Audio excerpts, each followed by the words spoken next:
Okay. We are back. We are online and ready to roll.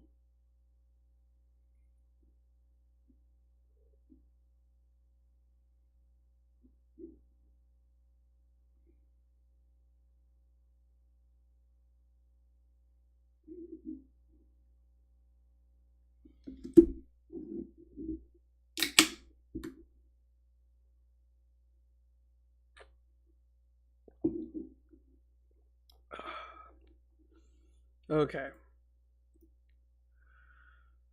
So let's see. There we go. So right now I have a few things that I need to work on, right? So right now we're doing World of Nosgoth, right? We need to more or less create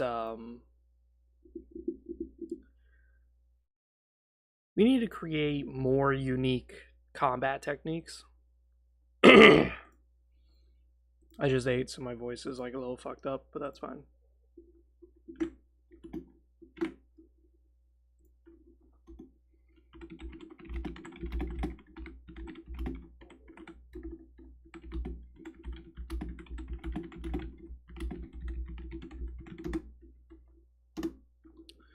Alrighty. So we have our techniques, right?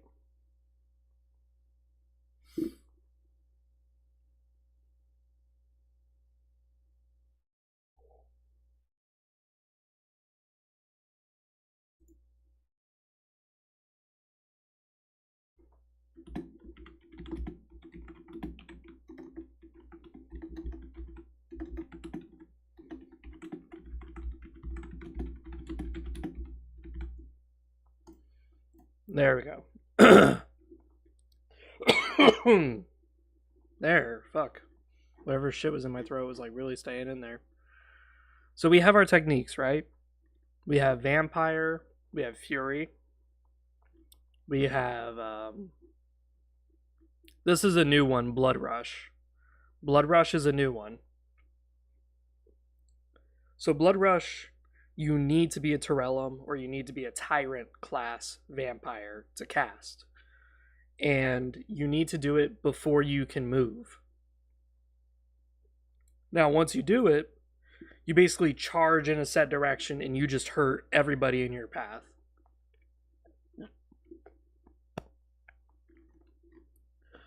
Now, it's got similar rules to Fury. Like this. Like Fury, you just punch a guy or whack a guy so fucking hard that they go flying. Now, the difference between the two is that Fury is by skill. That's how far back they're going to go. So, if you have a Fury skill of 5, as the example says here, if your Fury skill is 5, then 5 divided by 2 is 2.5. But because my system rounds down, that's going to be 2.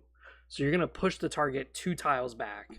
And it says here, too, at the bottom, if the target hits a wall, they take 4 damage. It's like, what? So you not only hit them so hard and you make them take whatever damage, but now they also hit into a wall and they take extra damage. Again, 5 runes, very cheap.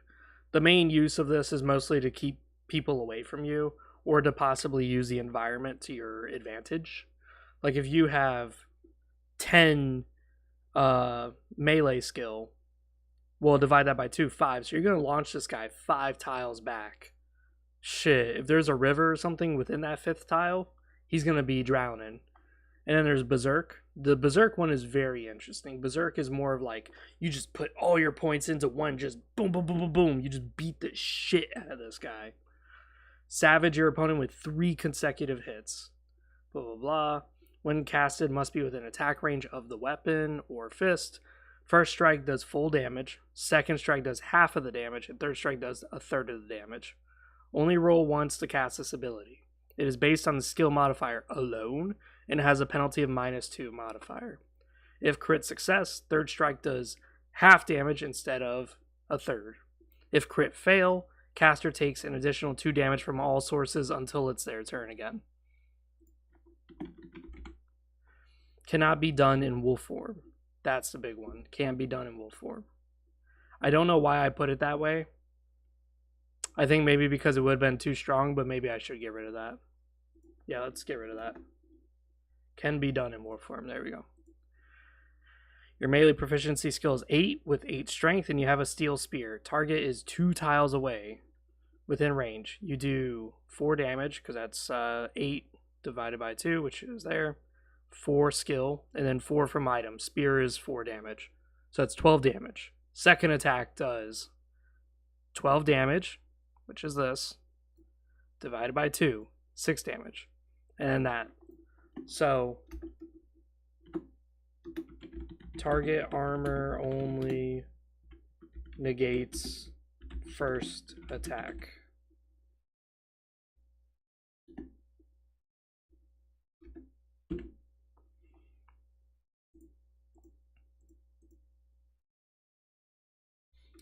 So what this means is, I should probably actually put that.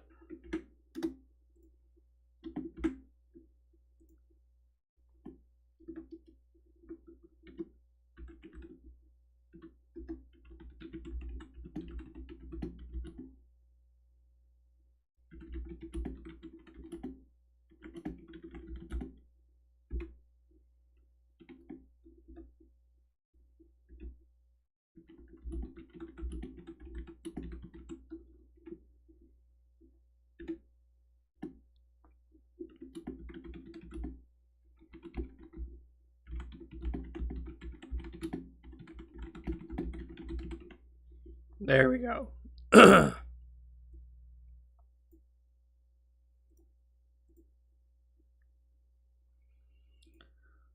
Because that's something too we put out here. I should probably put them in there.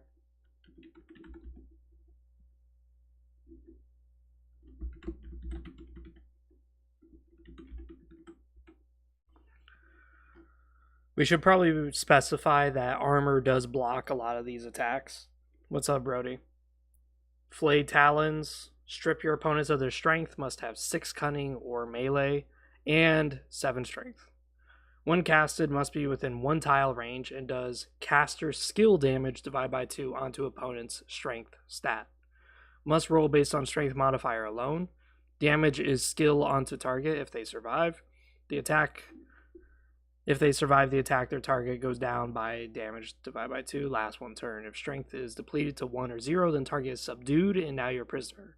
If crit succeeds, then target takes an additional 1 to their strength depletion. Alright, so target has 6 strength. You cast Flayed Talons with 8 strength, giving a +2 dice mod roll. You succeed, dealing 8 melee or 8 cunning damage to them. Armor blocks, beautiful. And they take 8 divided by 2, equaling -4 to their strength, resulting in 2 strength remaining for 1 turn. Boom. Flayed Talon is basically a good way to strip your opponents of their power. So if I'm playing as a warrior, and there's another warrior in front of me, and he is just kicking my ass with his spear or his axe or whatever weapon that is making it where I cannot get close to him. Well, I finally close the distance and I'm within attack range with my fist or with my dagger. It's like, you know what? Fuck your shit. I'm going to take all that shit out. So you're going to do that. We have what stalks the knight. This is the leap attack. The lunge.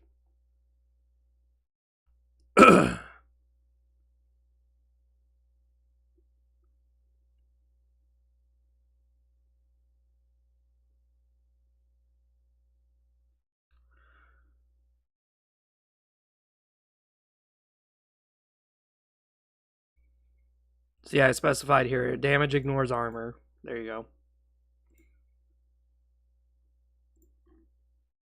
So we already talked about Blood Rush. You could just blitz across the map and throw people around. Gangrenous Throw is the new one as well, which is pretty interesting. We have human techniques, and the human techniques are more about buffing your allies. Very few of it is actually doing certain things. And we have Hilden. Hilden have some really powerful ones. So what we're going to look at is we're looking at the advanced classes for Hilden, which is 1. I want them to be interesting. I want them to be unique.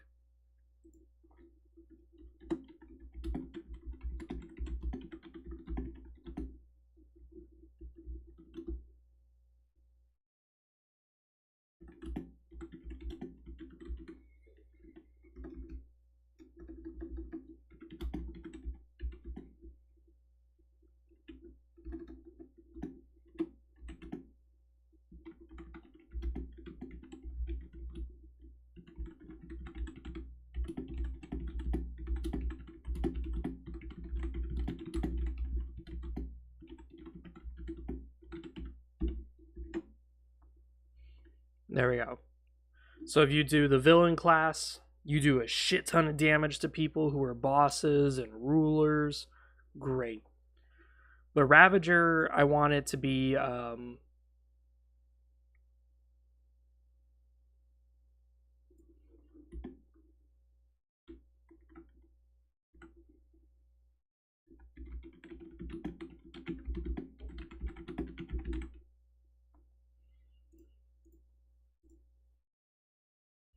yeah, let's specify that.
There we go.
There we go.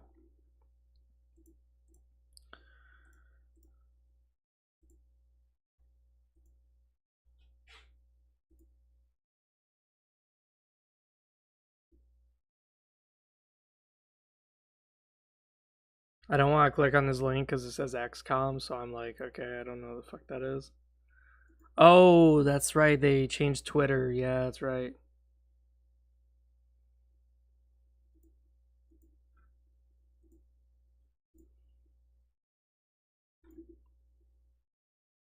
So let's see. We're going to do this.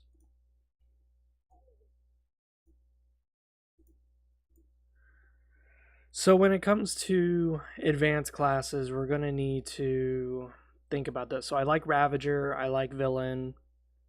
Like Ravager, they have a very, very hard time following orders, but they kick ass.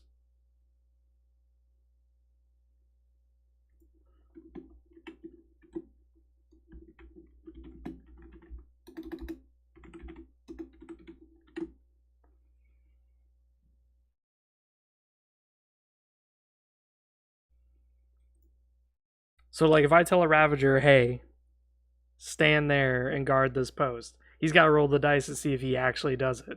If not, he'll just be like, ah, fuck it, I'm not standing here. I'm going to go move around and do shit. So, it could be interesting with a Ravager because it's like, oh, God, he's not going to listen. He's not going to follow orders. So, you may be playing as like a villain and going, whoa, I'm going to kill all these people. So, you're going to look at the Ravager and tell him, whatever you do, keep these people alive. Because you know he's going to fail his fucking role and he's going to end up killing all the fucking people.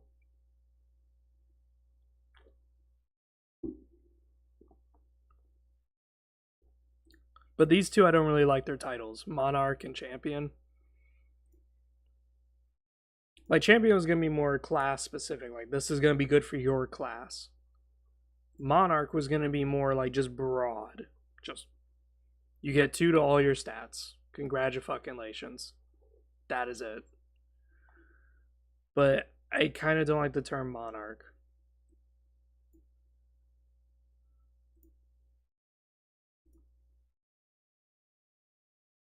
What's fuck, maybe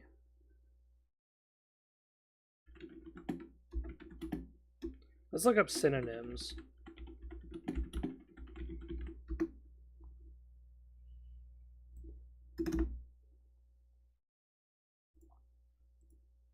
Sovereign.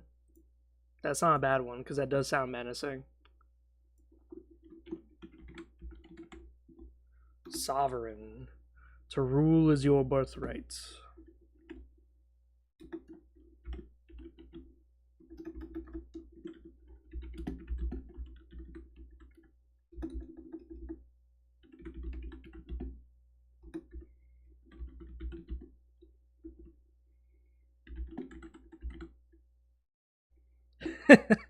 Make it where if you're a sovereign, you can't do missions or quests for people unless.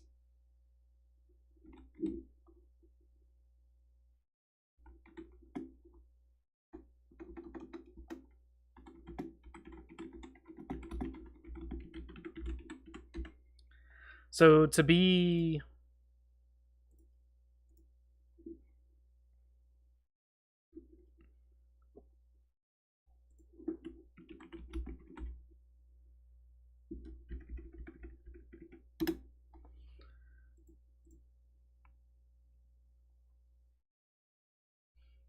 So we are going to work on the requirements for these classes.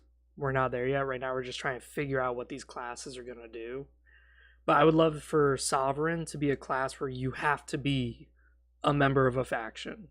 You have to have your own faction. Something along that line. So that way it's like, oh, you're trying to tell me what to do? I'm sorry, but if this is not related to my faction, I don't give a shit. Go fuck yourself. Like, that's what I want.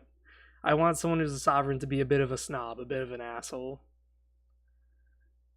And then we got Champion, which we're going to change the name of that too. We're going to change the name of Champion. I don't like that term. I'm trying to think of a good one though. Like Sovereign, I like. It sounds menacing. Ravager, menacing. Villain, menacing. Champion, sounds like a hero. Don't really like it. What's synonym for knight I could think of?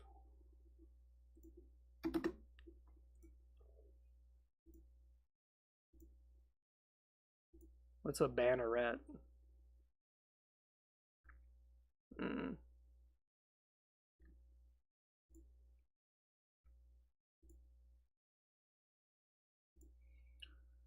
Gallant. Yeah, we could do gallant, but I don't really like it.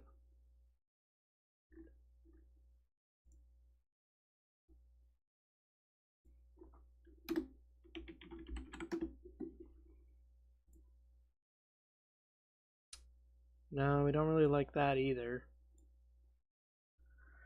Huh, what's a good fucking term? Damn. Stevie's still chilling here with his mic muted. Damn. Trying to think here. Sovereign, Ravager, Villain, Vanguard.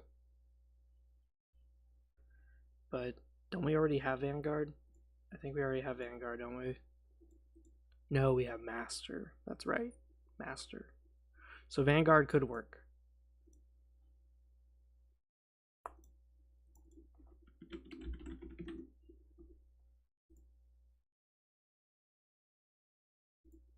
Trailblazer. Oh, man.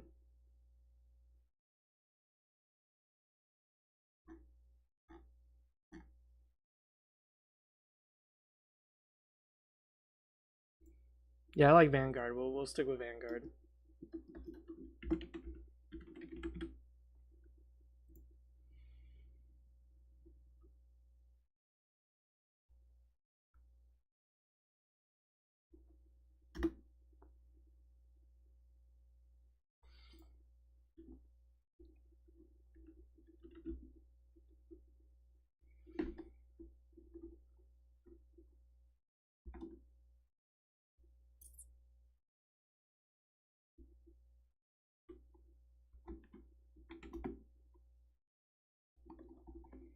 Yeah, we're not going to worry about that. Right now, we're not going to worry about requirements. Like, I know we got a little bit of requirements down here, but let's focus on what the Vanguard will do for, like, certain classes. So this is where we need to open up our Hilden Codex.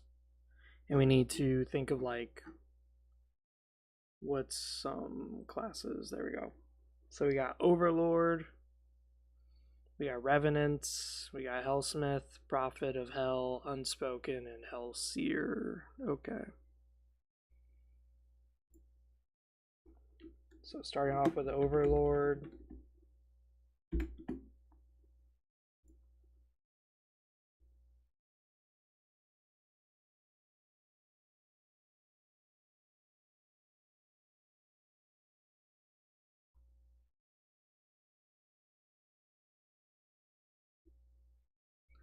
Okay.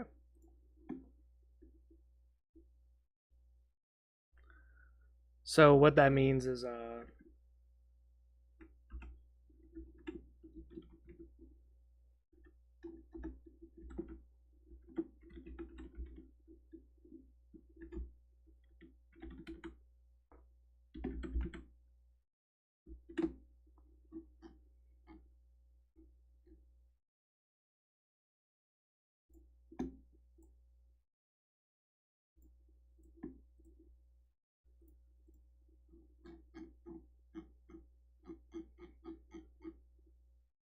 so what we need then is Overlord, Revenant. Fuck. I'm trying to think of how I'm gonna do this. We also have techniques that we need to work on too. So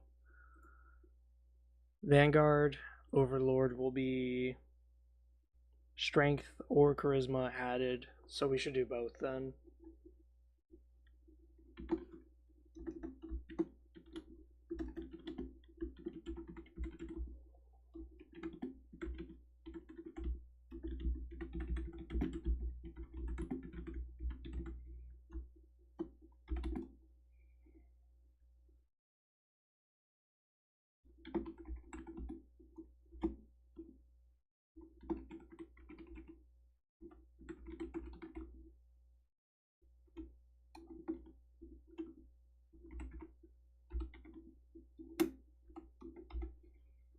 There we go.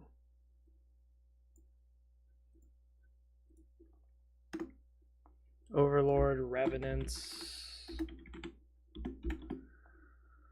Revenant is going to be kind of interesting.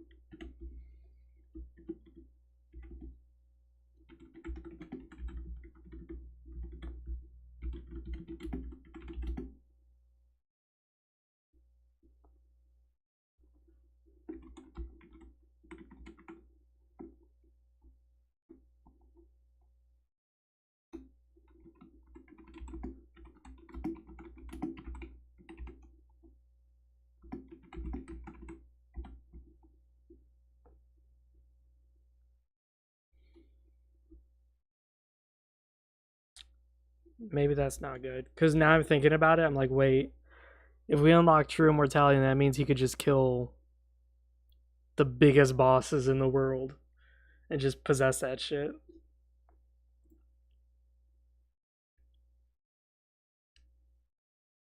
So what I'm thinking instead is,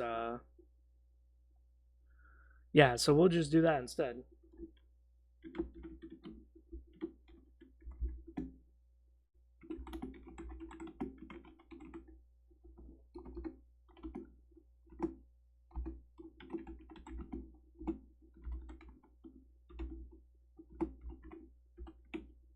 There we go. Keeping it very basic. As I said, the point of these advanced classes is not to change the game or change the way things work. A lot of these classes are just instead to augment current playstyle. Your current way of playing is now boosted. Your current way of conducting yourself is now better. Your current way of doing things can now be slightly altered. But it's not something that's like set in stone, like, oh, I'm gonna become this because then I get this cool ability. Nope.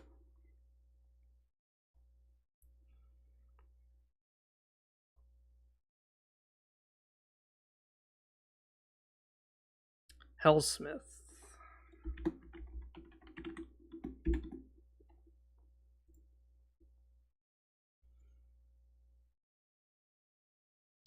Hellsmith, what I'm gonna do for them is unique to glyphs.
There we go.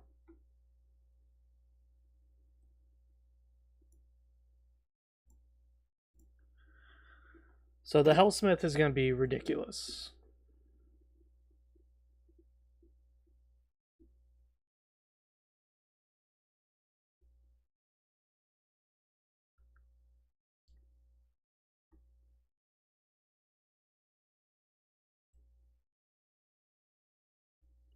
Hmm.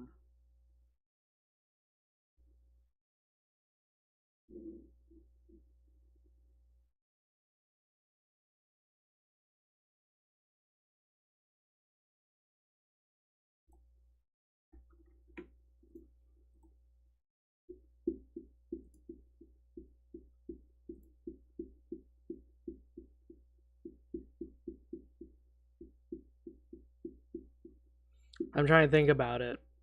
I'm trying to think like the Revenant is really just the Overlord class. What if we just change it so that way it actually stands out and it's unique? I think what we could do with it is we can make it where the player can now wield double great weapons, just like the Tyrant class for the vampires could. Or maybe we should just keep it the way it is.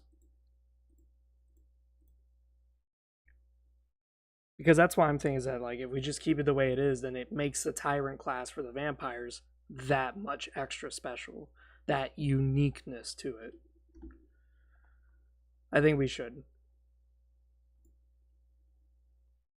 Maybe not. Should we or should we not? I'm thinking we should.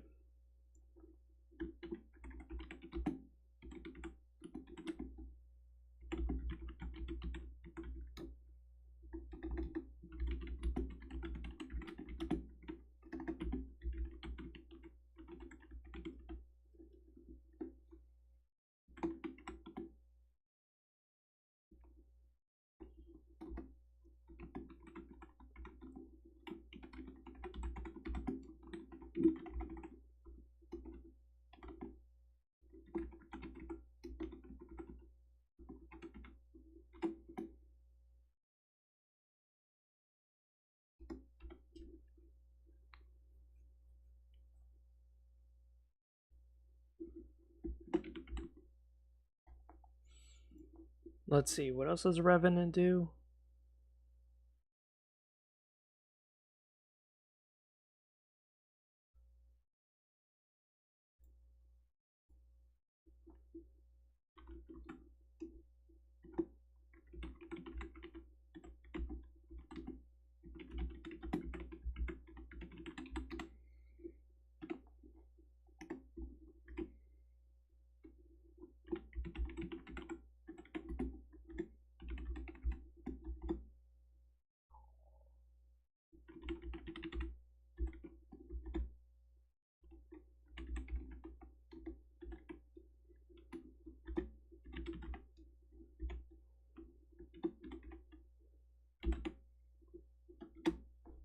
Oh man, that's going to be a very ridiculous number, I think.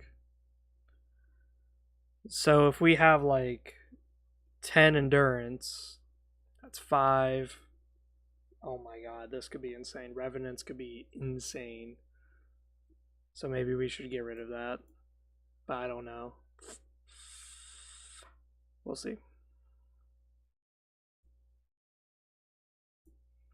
Yeah, we'll make it divided by 3. Because they already have like an insane amount. They already have their full skill. Or you know what? Let's just get rid of it. Yeah, let's just get rid of that and we'll say can use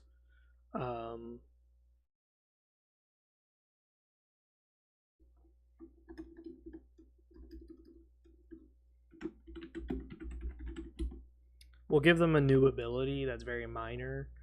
But what it is just called regenerate.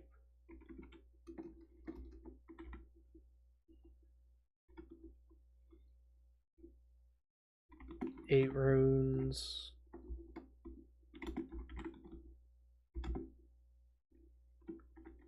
Regain. Okay.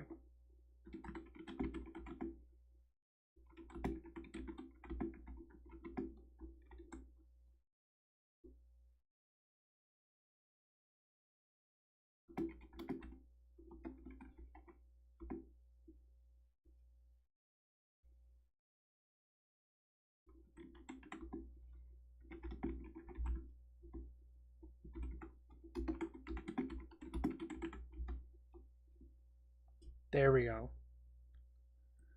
Now that is useful. So if you have like 20 armor, that's 10 damage reduction. But then you factor in that it's like that's 20 armor plus the armor that you already got. So you're just sitting there regenerating all your HP back for one turn. And meanwhile, everyone's just bashing against you like you're some giant fucking mountain. And it's like, dude, you're not going to do damage. So you're fighting 5 people. That's like 5 damage maximum you're going to probably take. But this is, meanwhile, you know, you have like probably 100 HP or some shit. So it's kind of like an oh shit button. Like, oh shit, I'm actually really low on HP. Regen to full. So Hellsmith. Yeah, so there we go. So now Revenant is like very unique. Very, very, very unique. So there's Hellsmith. Now we gotta do Prophet of Hell. And Prophet of Hell was the one I was really dreading. Because Prophet of Hell has like 4 mini classes inside it.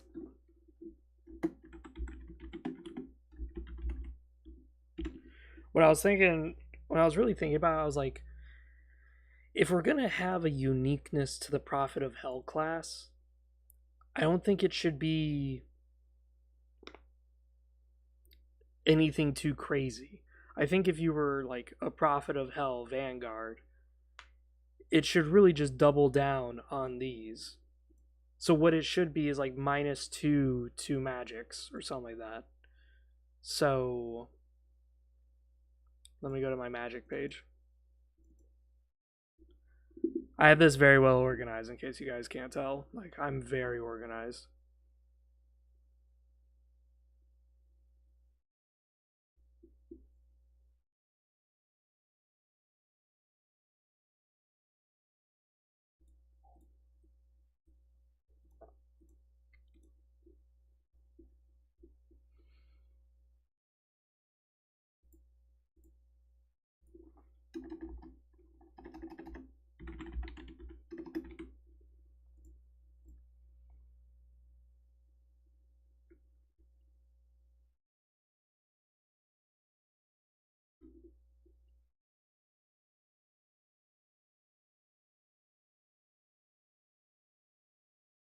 So, yeah, maybe we should do something different. I'm thinking what we should do for the Hilden is if you're a Vanguard Prophet of Hell, you regenerate 4 runes per turn. So, what that means is that you're basically just regaining your mana like really, really fast. But that's gonna kind of buff the shit out of the Scourge. Because the Scourge is basically gonna spend like no runes whatsoever. So it's kind of why I'm like, fuck. I knew I was gonna dread this because each mini class has its own cool thing about it. So it's like, fuck, what do I do? And this is supposed to be like a blanket term. Like, this is supposed to be just everybody. Everybody gets these cool buffs. Jesus. What should I do? This one's just unique to the Hellseer, and that one I was gonna just wing it. But these, I'm like, fuck, what should I do? Hmm.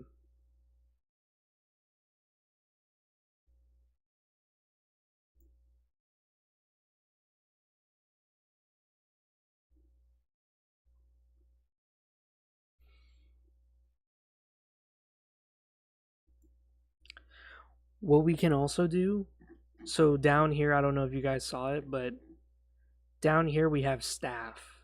And I was gonna make staff techniques that were unique to mages. Maybe that could be our advanced class for the Prophet of Hell, is that staff techniques cost them nothing.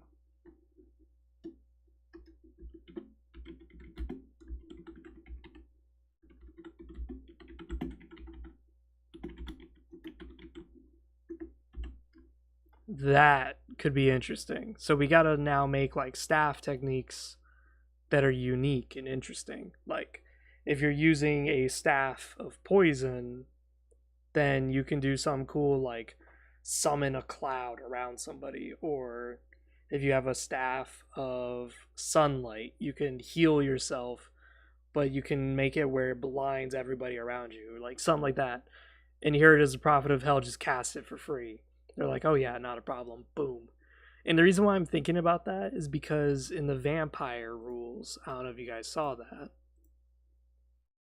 but species codex, vampires, in their advanced classes,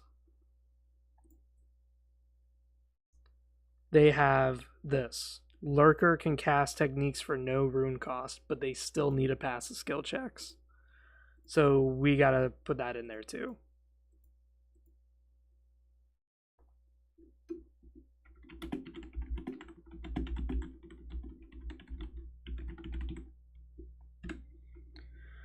Ooh, baby. Alright, Hellseer.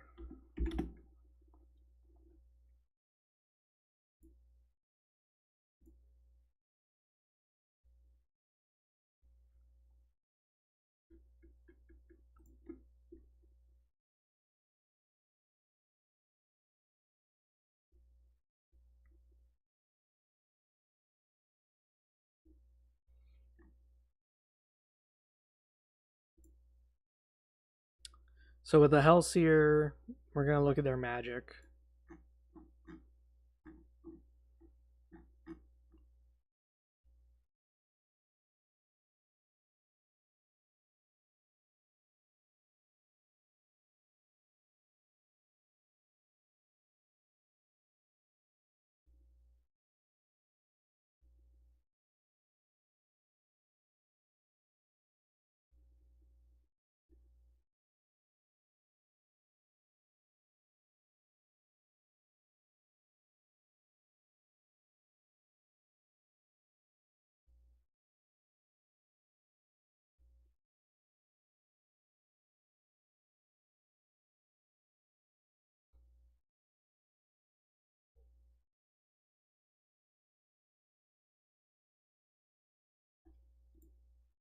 So what I'm thinking in is for Hellseer, we can do something interesting like give her a new spell. So if you're a Hellseer, you now have a new spell, and the new spell could be some sort of ritual or something. That's what I'm thinking.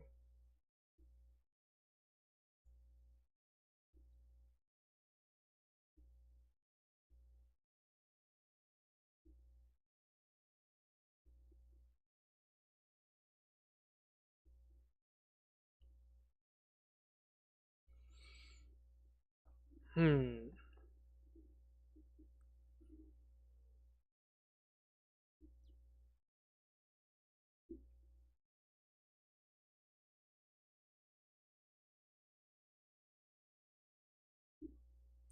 So with Hellseer, we should do something interesting, something unique to them. But damn, they already get their own magic, which is cool. And they could have access to all magic, to be honest, which is pretty fucking insane.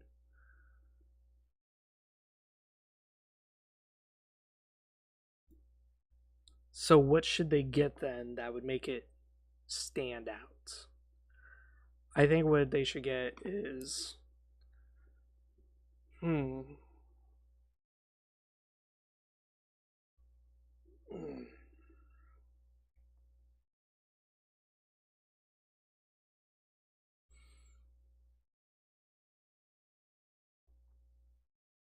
Maybe we should do an ability. That's why I keep thinking back to is like an ability, and I'm thinking like Banshee's Howl or Banshee's Shriek.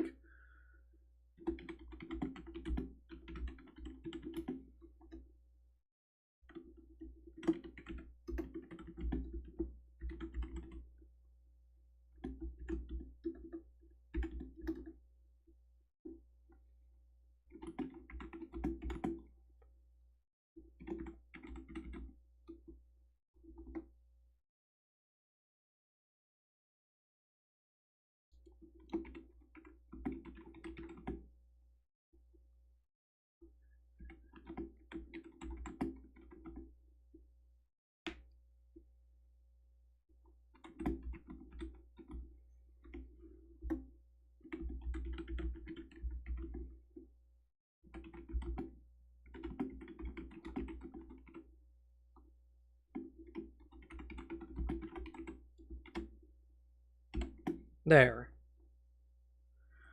Now, the reason why I'm thinking of perception damage is because the biggest threat to a mage in my game is actually an archer or some sort of sneaky person who can come up and shank you in the back. So, by the Hellseer, who's the healer, getting an ability to absolutely destroy an archer or something like that, that's going to be a very, very, very vital thing.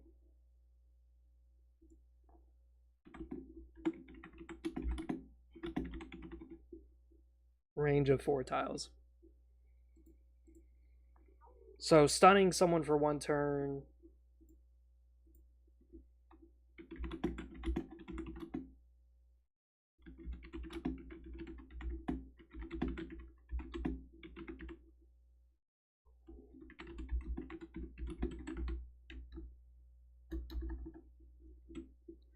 So what can happen is you can run to somebody, shriek, run the fuck away, bada bing, bada boom. There we go. We got our Hellseer. I don't know why I keep saying El Hel Seher. I don't know what the fuck that is. So now we need to work on requirements.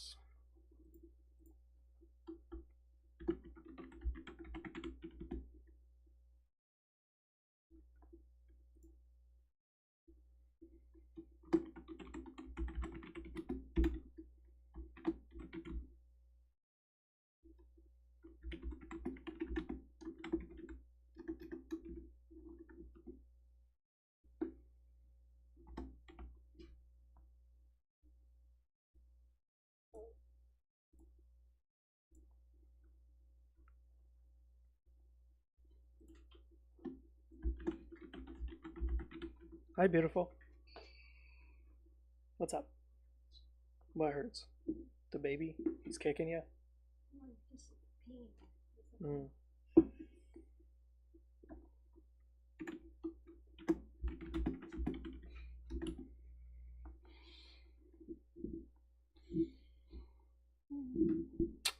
Hmm? It just hurts so bad. I don't know, it just feels weird. Did you eat something sweet? A lot, I told you. A lot? Damn. How much is a lot? Maybe 10 or 50. I don't know. Candies. 10 or 50 candies? God damn. What? I told you.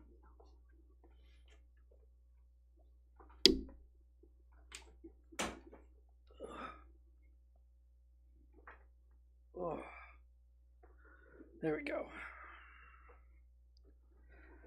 I don't know why once my wife touches me, she's like super warm and super hot. So like the moment that she like stops touching me, I get really cold. And I'm like, "Damn, I need something to wear."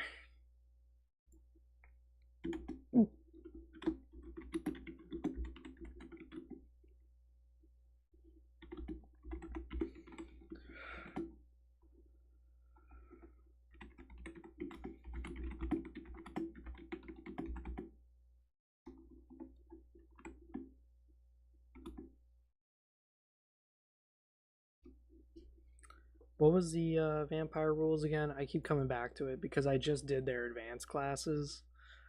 So that's why I'm like, yeah.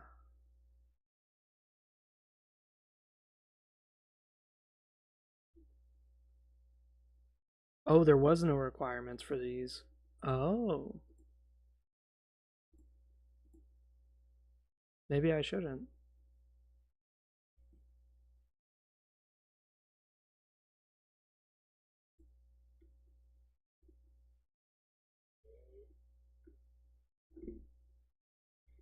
So let's think.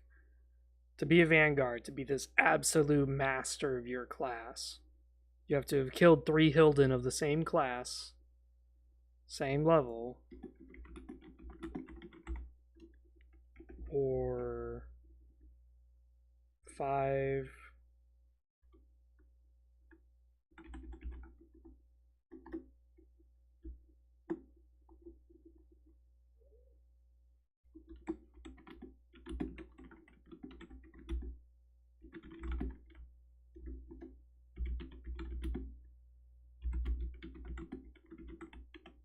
Yeah, we'll do that. Because in my demon realm that I'm working on, Hilden antagonism is very, very, very common. Like, very, very common. So if you're going to be a vanguard, it's going to be actually pretty easy. Because there's going to be tons of level 8s who are going to want to fuck with you. Tons of people who are just going to be like, hey, I can do your class better than you. Yeah, you're not an overlord. I'm an overlord, bitch. So there's gonna be a lot of people like that in my world. So this requirement for Vanguard is actually very, very easy. Now, requirement for Sovereign must be a high-ranking member of a faction or created your own faction.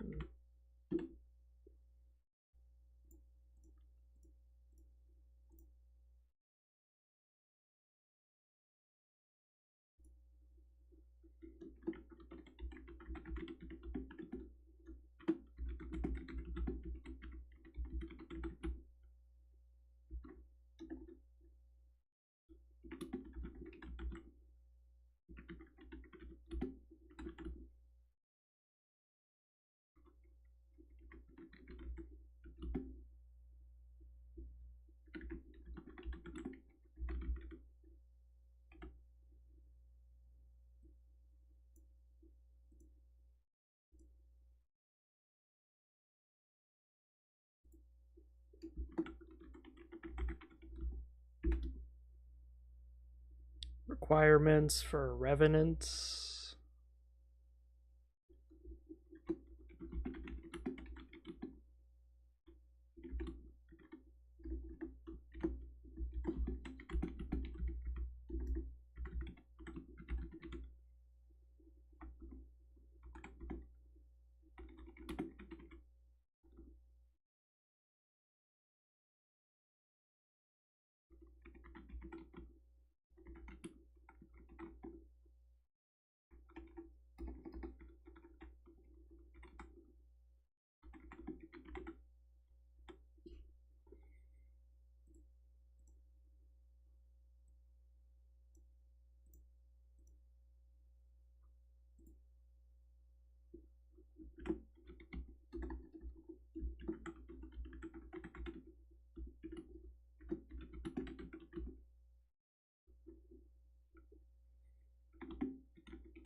There we go, yeah.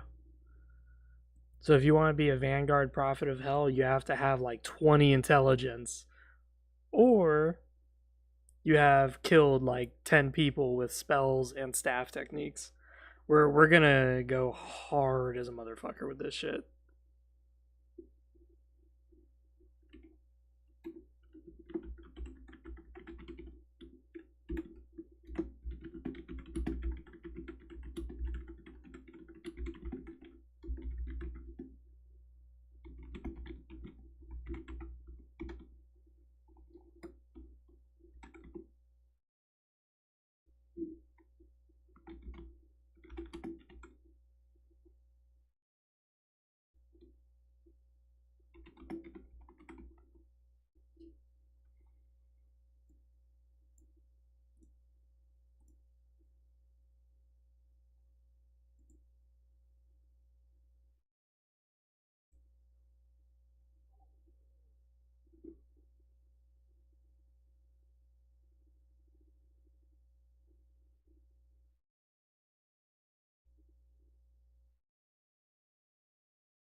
Oh wait, what the fuck? Why did I just write requirements for everybody when I just wrote requirements for here? Yeah, let's just get rid of this.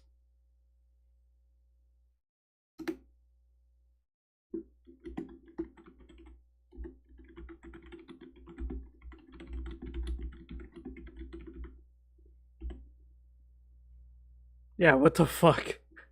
I literally wrote requirements for Vanguard, like blanket, and then boom, I just wrote requirements for all this shit. Nah, fuck that. We're just getting rid of the Vanguard one. We're just going to do this. Alright, Ravager. What will be unique to Ravager? What would be a requirement for Ravager?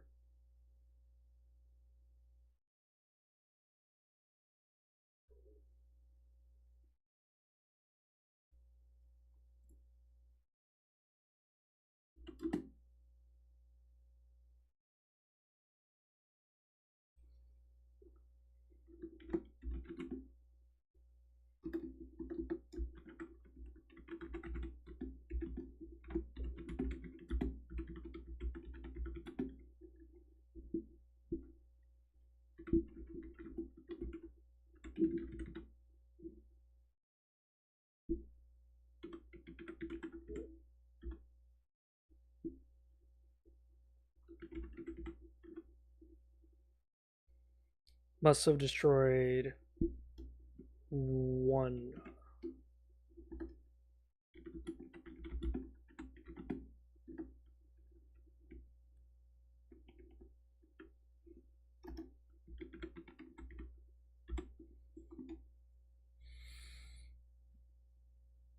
Village, factory, tribe, faction, city. That's highly unlikely you're going to destroy a city, but we're going to put it there.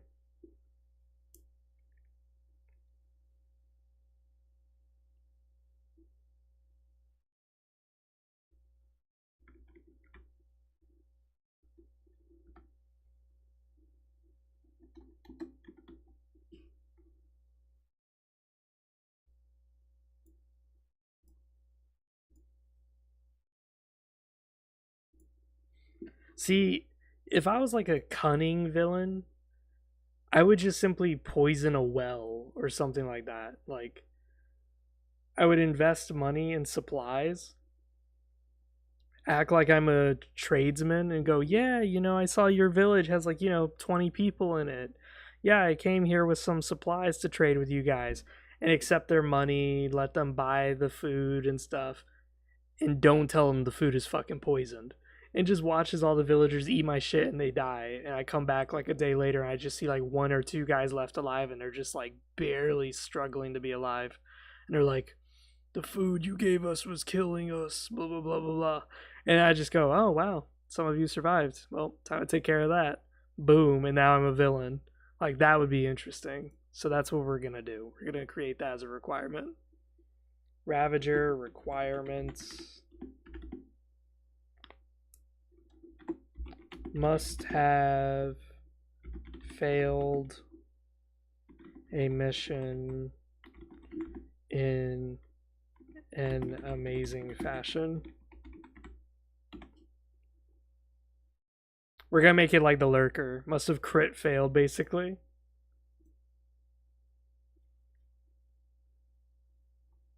You're supposed to rescue the princess, not fucking kill her. Sorry. So now we gotta come up with shit like this. Okay. Staff. We'll work on staff because that's the one that we're like really going after. So times New Roman 15. Okay, easy.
There we go. Let there be light.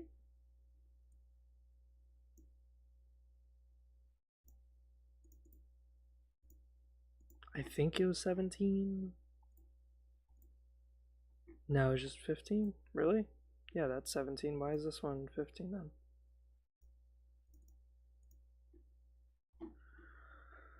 Let there be light. Miasma of decay.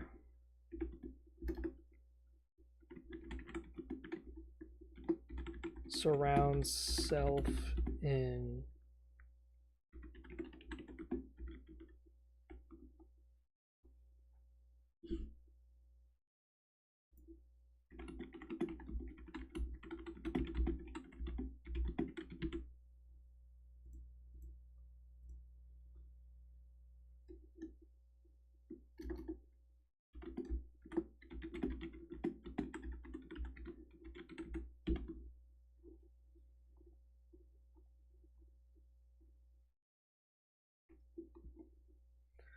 so miasma of decay. You're gonna surround yourself in gas, so that way anyone who gets close to you is going to get fucked, and they're going to have to, get poisoned.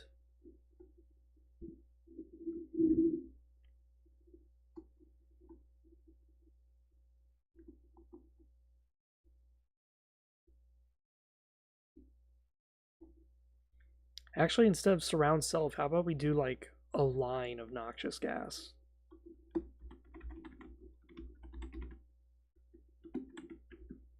Yeah, let's do that.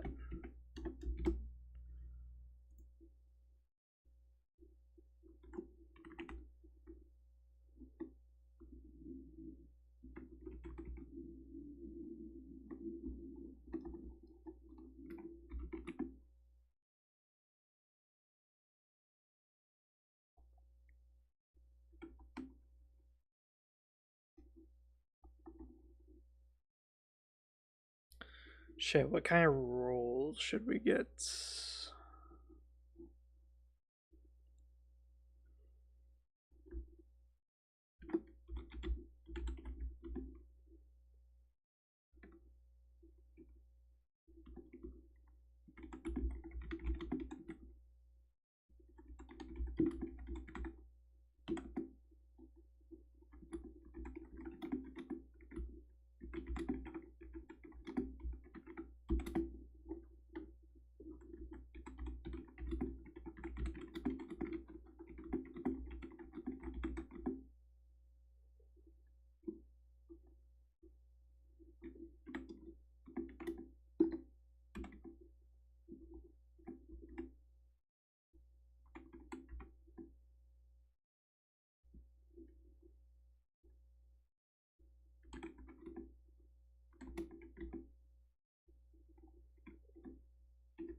Hi, beautiful.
Yeah, let's increase the rune cost because that's actually pretty nutty. Like, damn, dude.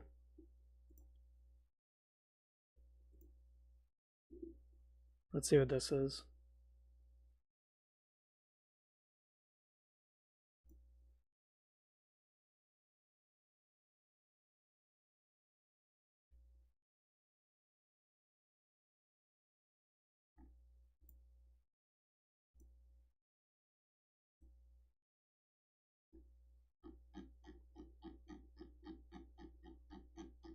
I guess it's one of those like troll accounts, I guess. I don't know.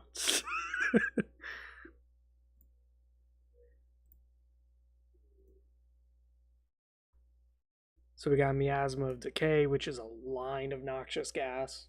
So you just cast it and it's just straight line, just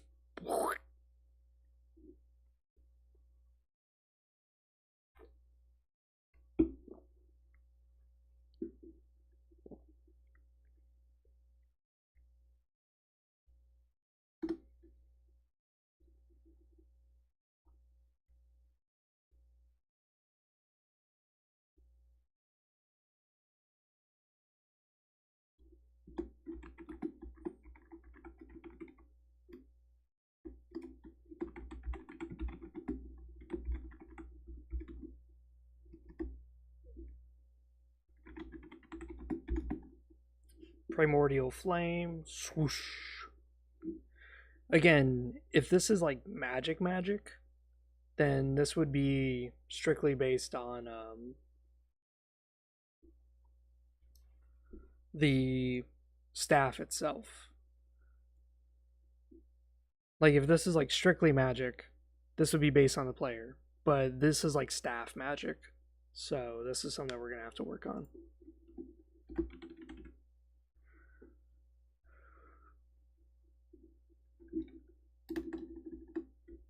Yeah, we're just gonna leave it at staff techniques because these are like, again, this is things that you can do with a staff. It doesn't matter the quality, it's more about what the staff can do. There is no wands in Legacy of Kain, unfortunately, so thankfully that saves me a bit of effort for writing. So Primordial Flame, that's going to be a interesting one. Let's think about it.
Where's that fucking time? So there it is.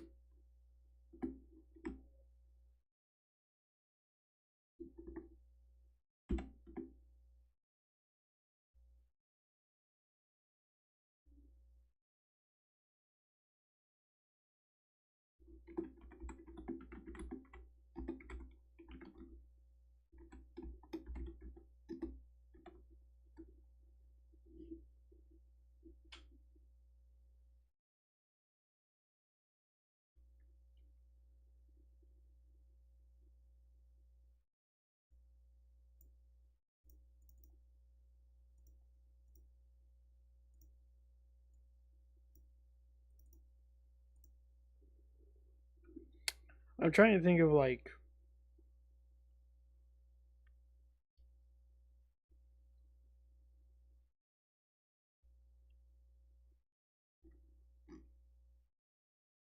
so this is something you just cast onto the target and then boom, it just happens, which is pretty disgusting. But then the question becomes, how else can it be used?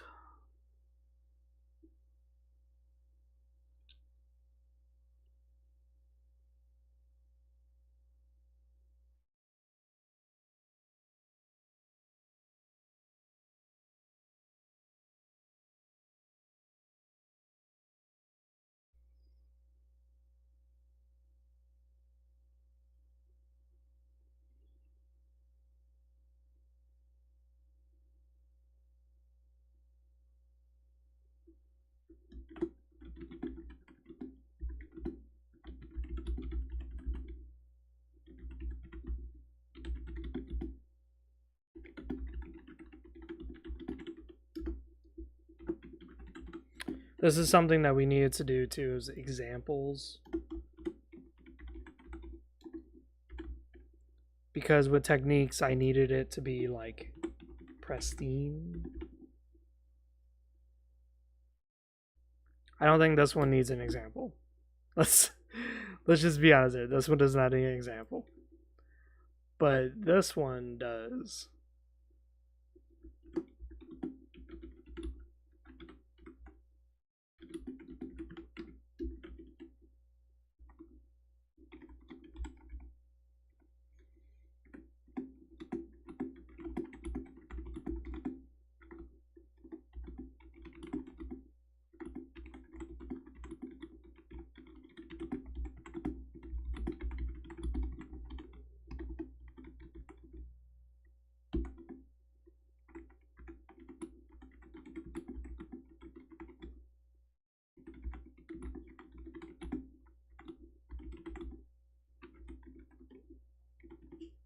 I don't know why I said item level. It should be item quality.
Yeah, I think we need to increase the rune cost. Now that I'm like looking at this, I'm like, oh my fucking god, this is insane.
There we go.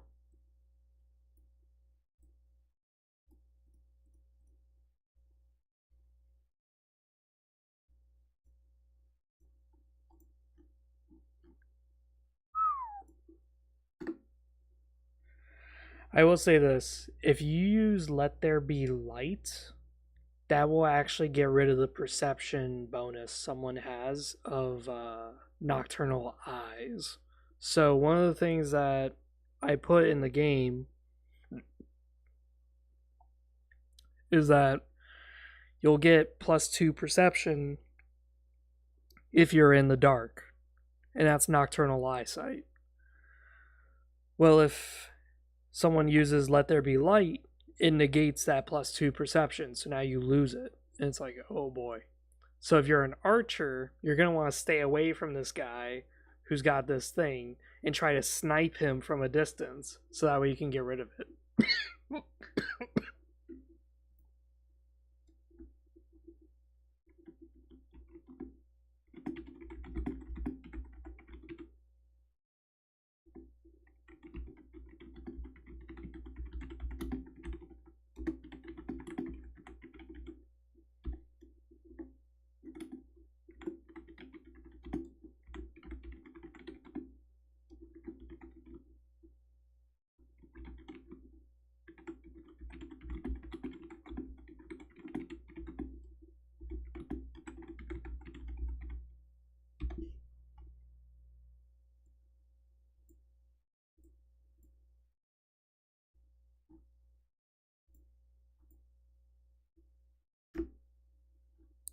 So we got that.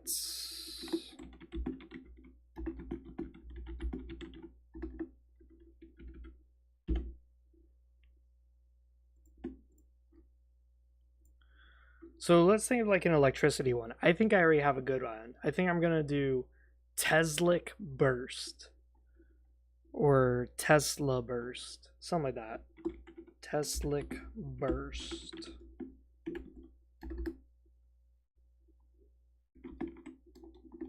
We're gonna do 8 runes because this is gonna be kind of insane.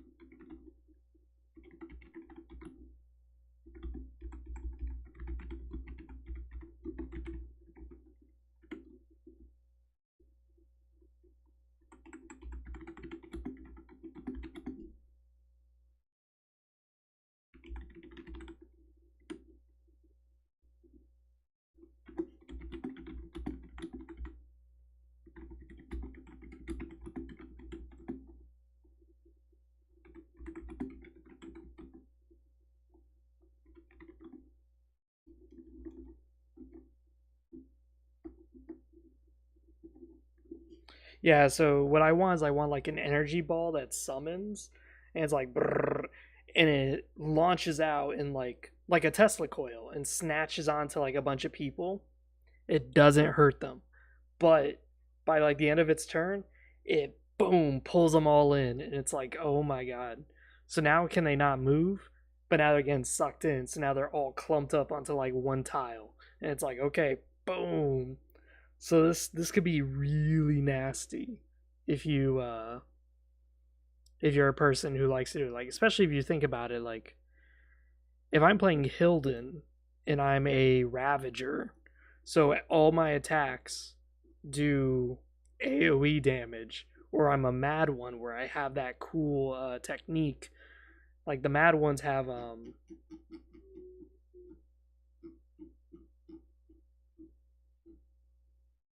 Whirlwind of Death, so I can just whew, just kill everybody.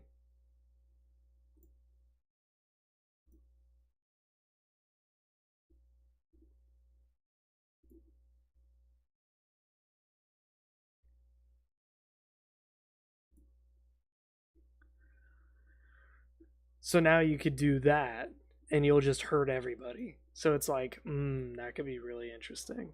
That could be really interesting. It could be also useful for other spells too, because some Hilden spells I think are AoE.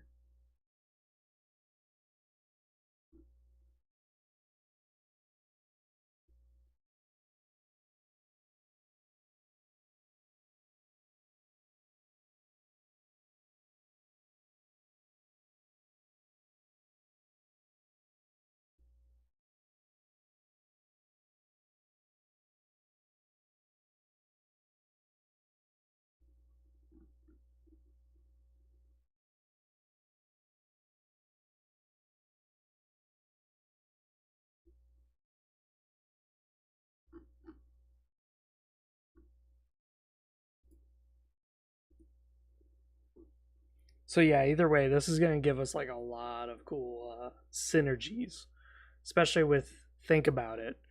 If you have 2 mages in your party, one of them does Miasma of Decay, swoosh, and another one who's an energy mage does Teslic Burst. They're just trapped in that fucking miasma. They won't be able to come out. It's like, oh my god, that is disgusting.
Oh man.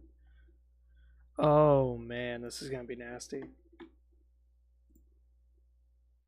So you put this down, and let's say you're having like a glyph thing, which is like 3 damage if you're a human. If you're a Hilden, it's 5. So you put that down. Everyone's gonna take like 5 damage if you're a Hilden. And then they're gonna take 1 extra damage based on how many people there are.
Oh man, this is gonna be nasty.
Oh man, this is gonna be insane.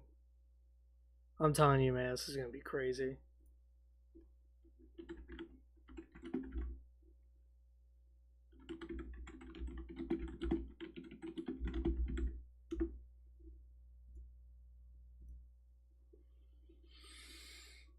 So, like,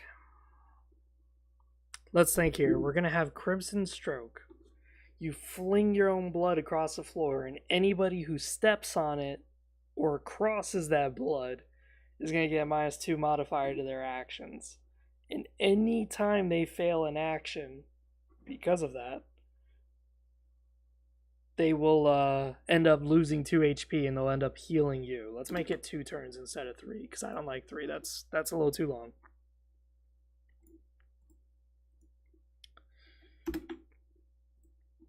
It will increase it to 4 HP, so it's a really big sacrifice you're making. But this could be really interesting as these techniques that we're working on, these staff techniques, these crossbow techniques, these whatever, these are giving you chances as a certain playstyle to really immerse yourself into your role. Like maybe you want to be this amazing blood mage who's a human, and you're like, okay, I found a blood staff, let's use it. And then you just start becoming like this master blood staff mage, even though you're not a vampire. You're still healing from it because it's blood. It's a blood transfusion, basically. But as a vampire, the blood magic is much, much, much more different. Blood magic is more of a healing thing, but also a feeding thing. So someone who's like a blood mage as a vampire, they may never get the thirst trait. And the reason why is because they're technically drinking everything that they're getting from it. So it's going to be pretty interesting. The only thing that's going to be unique is that a vampire who like specializes in sun magic, like a vampire who uses a sun staff and just keeps blasting other vampires with it, it's going to be interesting because there's no restrictions against it. The issue is that he might end up hurting himself from his own staff, or he may end up hurting his own allies from the staff, because a vampire does not heal from sun magic. They get hurt by sun magic. So it makes it where, again, humanity and Hilden seem to have a little bit more versatility than the vampires, but the vampires have ultimate versatility, as in they may be a warrior, they can still cast magic. A human warrior and a Hilden warrior would not be able to cast magic. They would need certain criteria met to start casting magic. Whereas a vampire, Nah, easy. So that's why it's interesting to look at this and to really start diving into like, what are some cool things that you can do? So it's like, yeah, I have a spear and I can attack you with it, but like this is basically just Morrowind where you're just like slap, slap, slap, slap.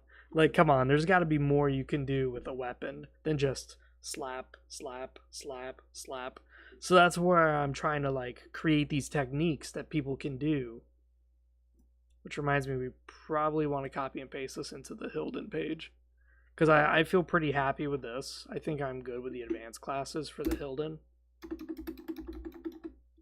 There we go. Staff. So now let's go to the Hilden. Let's go to classes. Down, down, down, down. Baby, are you down, down, down, down, down, down, down, down, down, down, down, down. Even if the sky is falling down. Boo, down, down, down. So that's gonna fuck up my table of contents. I just now realized it's gonna fuck up my table of contents. Yeah, that's 15. This is 17, 17, 18, 18, 19, I think. Let's double check. 15, 16, 17. No. 18. So bombs is 18, and the rest are 17. That's 19. Okay.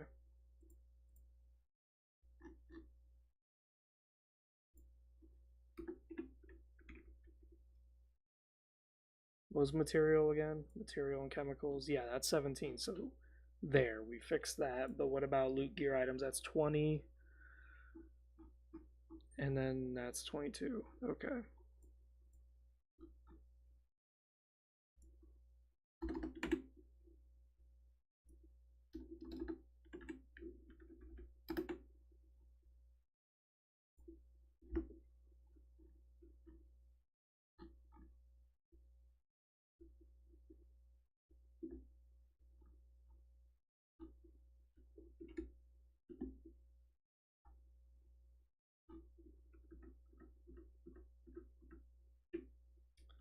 Yeah, I think we'll just leave it at that. Because we don't really need to say advanced classes since it's literally right below it. I think we're good. Because then it's going to fuck up my whole table.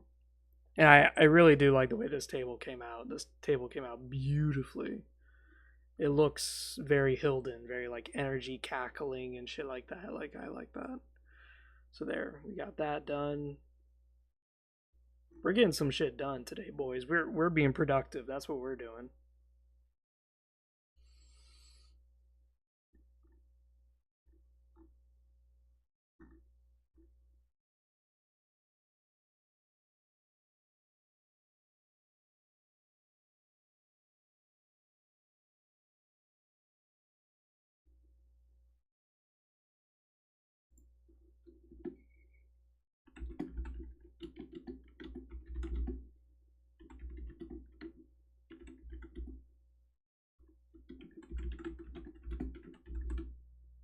Yeah, we're gonna leave this one as like a one tile thing. What I want to come up with is I want to come up with like a bombardment spell. Like you just let loose with this staff and you just start going pew pew pew and you just start lobbing fucking bombs on people. But again, I'm wondering what kind of staff that could do that with. Definitely not a sun staff, right? Like maybe? I don't know. Let's look at items.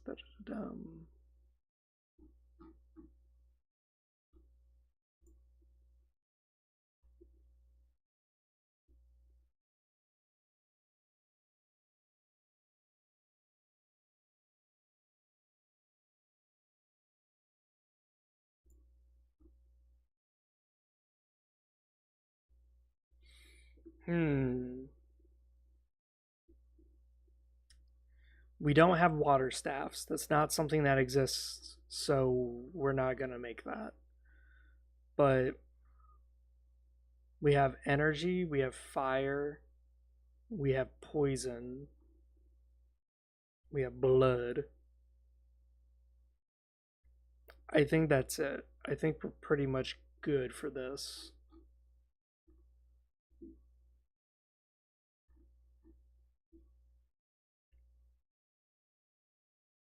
Unless we want to create like a staff technique that is unique in the sense that it's generalized. Any staff type could use it. We could do that too. So let's think of something like that. What would be something that is versatile? We could do bombardment thing, like I talked about, where now it's just globs of blood flying out and slamming on people, or it's just globs of sun just coming out slamming people. Like, we could do that.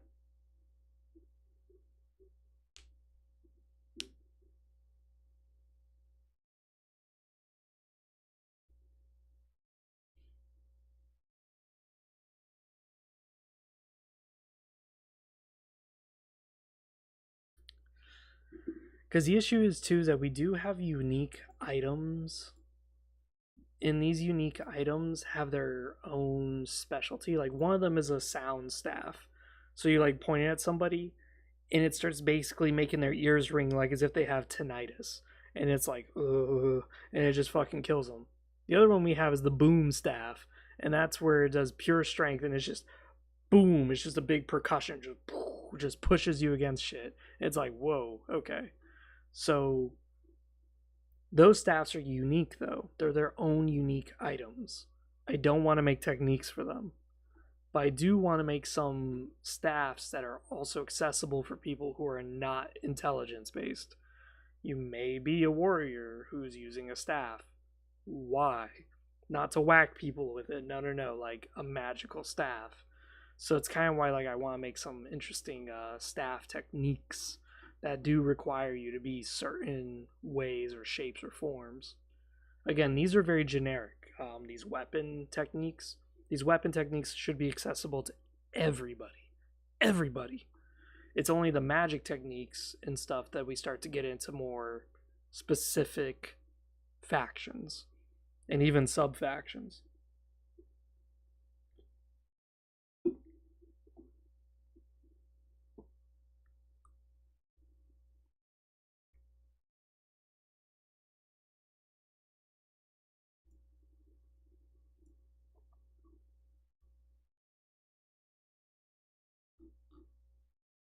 Yeah, staffs have cooldowns. That's one of the big things too.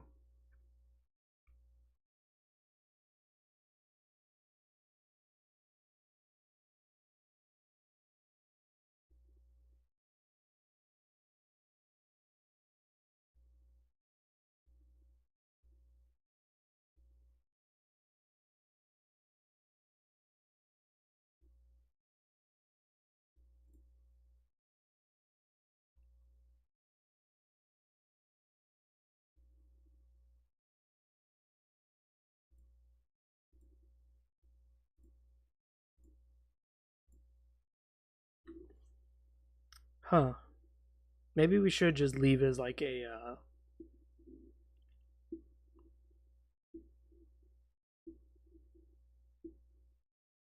trying to think here. Let's stop worrying about it and let's worry about the other stuff because we still have other things to create. So I have guns, and guns are very unique to humans.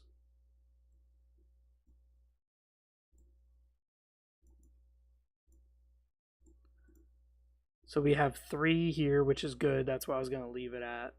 But these are the three things that I have for humans if you're using a gun. Stick your gun into the enemy's face and let them taste the boomstick.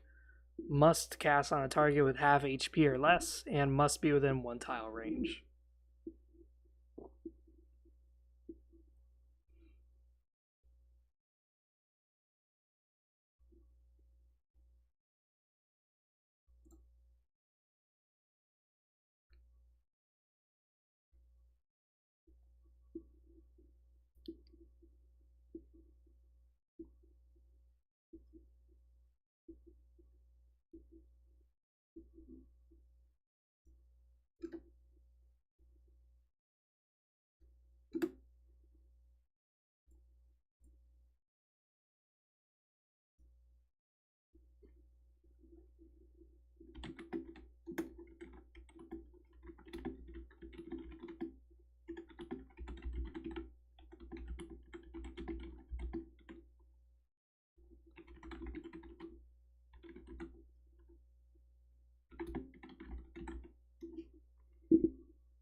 Alright, so let's try to think of some crossbow techniques. So with the crossbow, I was thinking of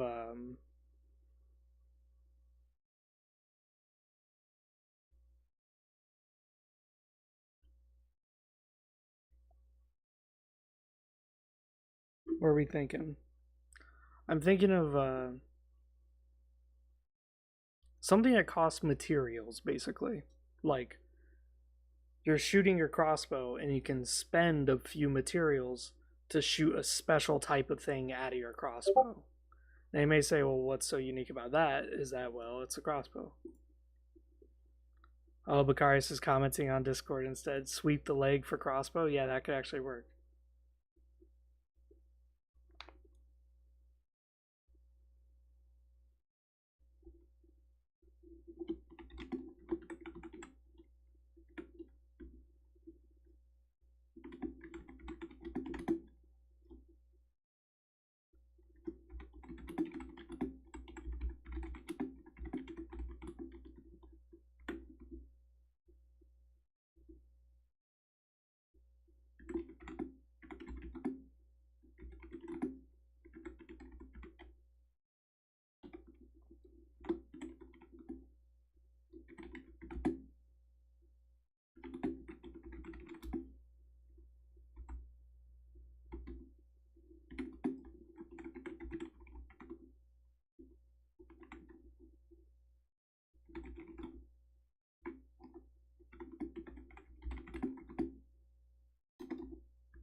There we go. Now that's pretty amazing. So your turn isn't skipped. Your turn is just put all the way at the bottom. So it's like, oh wow, this guy's got like 10 perception. He should be going right after me because I have 11 perception. Unless I leg sweep him. You leg sweep him, then now he's at the bottom. So now everyone else goes, and now it's his time to go. It's like, oh boy, that could really fuck someone up. Because something you guys gotta remember is that perception decides who goes first. And that's very unique than any other D&D system or whatever that anyone could think of, because this is more based off of, if you're a person who's got really high perception, you can snipe someone first, you can do all sorts of shit first. But you better make it count, because the mage or the warrior, they may have enough strength to just one grab your ass and kill it.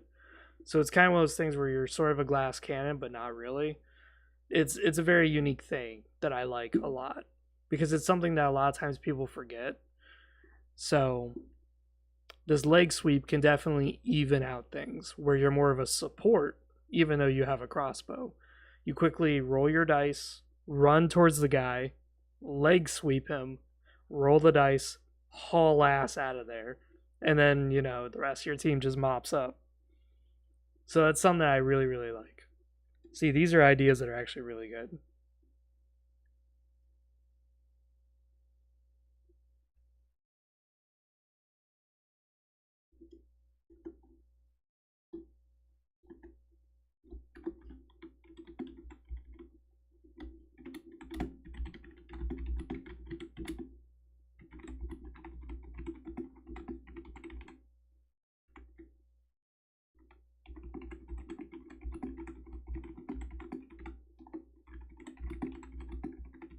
Don't we have a trait? Yeah, we do. We do have a trait for this, don't we? Because I wanted to where, like, you try to leg sweep someone, but you crit fail, so you end up hurting your own legs. So now you can't like limp away for the rest of the fight. Oh man, that would be fucked. That'd be brutal. Let's see, where is it?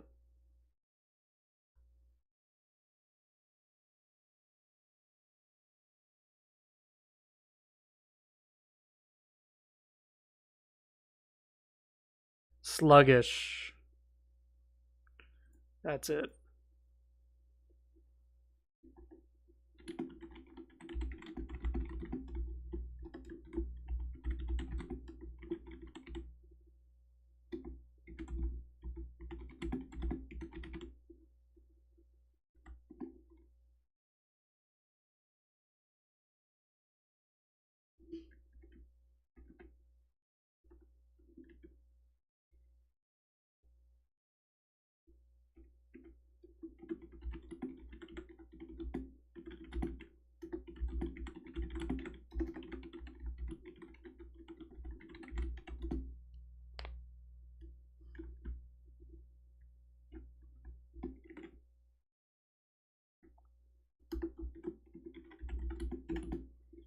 Yeah, that's pretty devious. It's like you try to leg sweep someone, but you crit fail. So now you gain the sluggish trait, which means that when you try to run away, you get a -1 to your movement. So you'll roll a 2, you only roll basically a 1. That's basically what it is. So now you're only gonna step one tile away, and it's like, fuck, he's gonna he's gonna grab me by the back of the neck, isn't he? It's like, yes, he is. He is gonna definitely grab you by the back of the neck and throw your ass down on the floor. He's gonna be like, son of a bitch, where are you going? Grab, slam.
God, dude, this is gonna be so fucking toxic. I swear to fucking God. You can have a party of just all crossbow guys, and all of you are just gonna be like, yeah, let's leg sweep this guy. So one of you runs over, leg sweeps him, runs away, and then everyone just shoots him. And then the moment it's his turn, he does something, whatever it is. Now a different one of you run over to him, leg sweep him again. It's like, oh my fucking God. He's basically gonna always be the last one to go. And you guys just keep fucking with him and just laughing about it. So we got leg sweep. Now we gotta think of another one. We got leg sweep. So now I want to do something that costs like materials.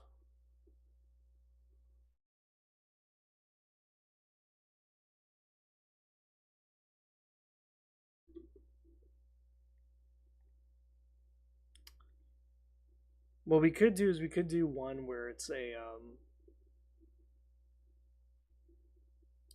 try shot. So you shoot out like 3 shots and it just scatters out.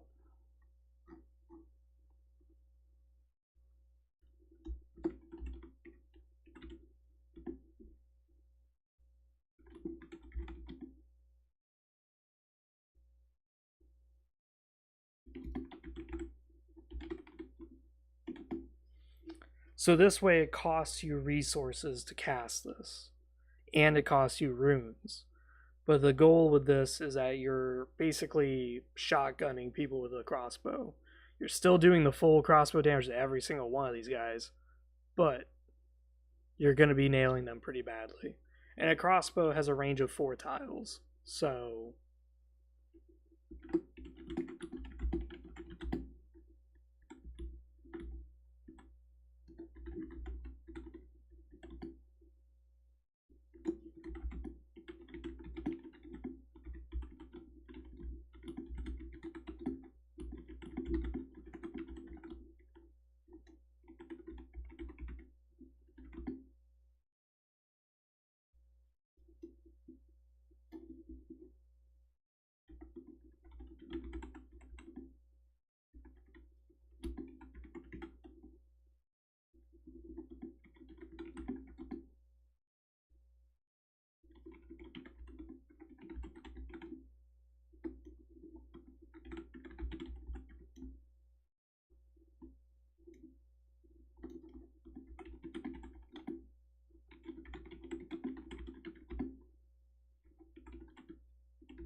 So what we'll do is this. When you fire a tri shot, it's like a standard attack. You just roll the dice. But now you have a -1 modifier added on. And then what's going to happen is that -1 modifier is going to be antagonistic towards the other modifiers. Just like a lot of these other things that we've been doing.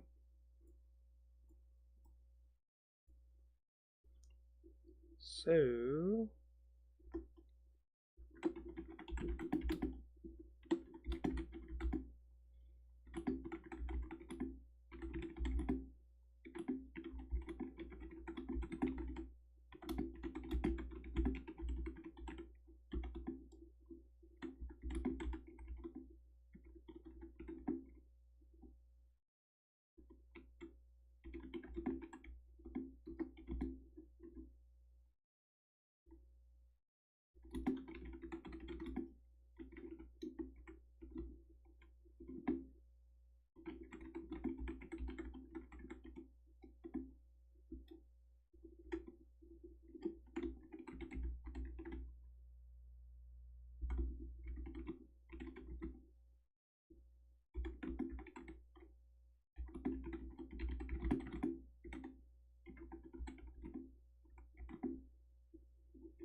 there you go. Alrighty. For the techniques page, I've been really like hammering out the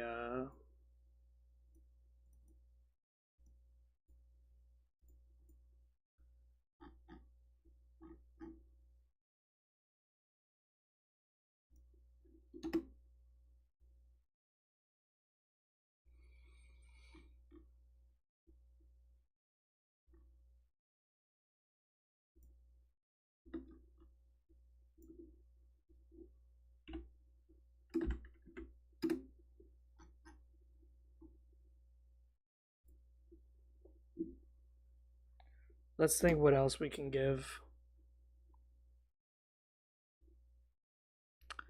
That's right. Crossbows are really good against armor. So what I think we should do is we should make a shot called Skewer. And what it is you shoot it, and what it does is it pierces someone's armor so badly that now their armor is reduced entirely based on their range proficiency.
There.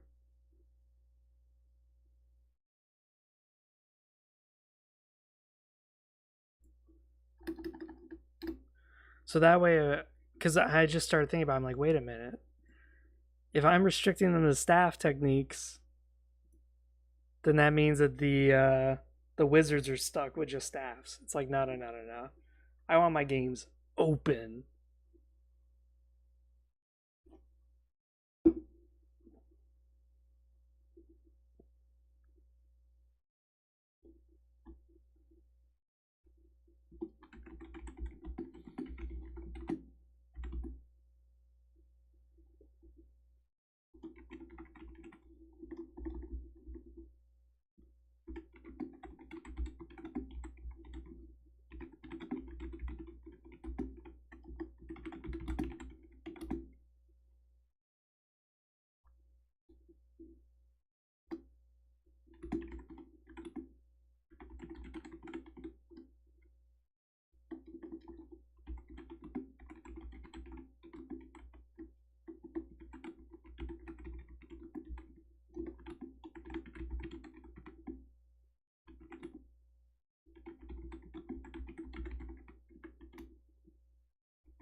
Yeah, wasn't it 25 armor? Like 5, 10, 15, 20, 25. Yeah, 25 armor.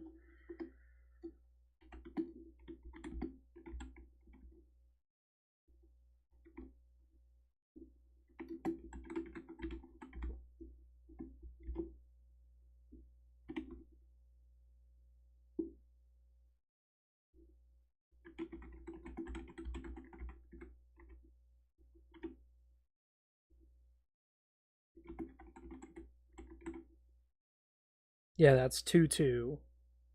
So 2 modifier plus a 2 modifier minus 2 modifier equaling a 2 plus mod.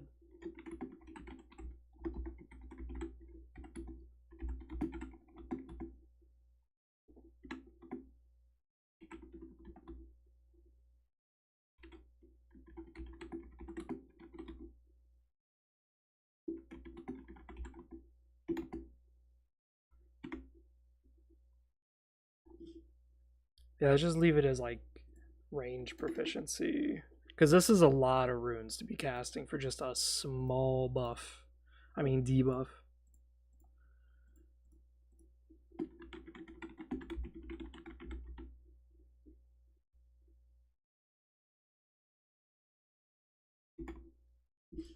25 minus 8. Calc. Thank you. 17. 17 armor.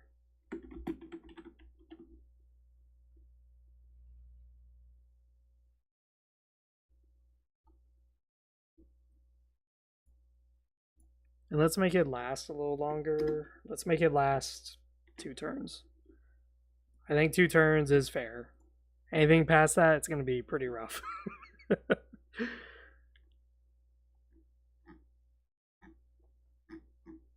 So we got that. There's a lot of things that I'm starting to realize that my like dice roll RPG is very, very, very crunchy. Like very, very crunchy. But I'm gonna stop streaming now just because we've been streaming at this for quite a while, 2 hours, and we've been working on this. This has been very interesting, some of the stuff that I can create. And as always, go to the Discord, go in here, say things that you guys want. And I always respond. Always, always, always respond. I'm always contacting, I'm always talking. A lot of people don't chat a lot. I don't know why. Maybe it's because you guys just aren't as interested in this as I am. That could be it. After all, this is a very like thing that I'm devoted to, and I've created it from scratch. So of course I'm very heavily invested in this. But I understand if people have other interests. Some people like only Warhammer, so yeah, they don't care about this. And that's fine. It's just that, tell me these things. Like I'm always available. I'm always chilling and chatting. Like you guys may say, for your 700 is this new codex that came out. What's your thoughts on it? I'll be like, that could be a good video. Yeah, let me talk about this codex. But besides that, I hope you guys enjoyed. This has been me. I'm out. See you guys next time.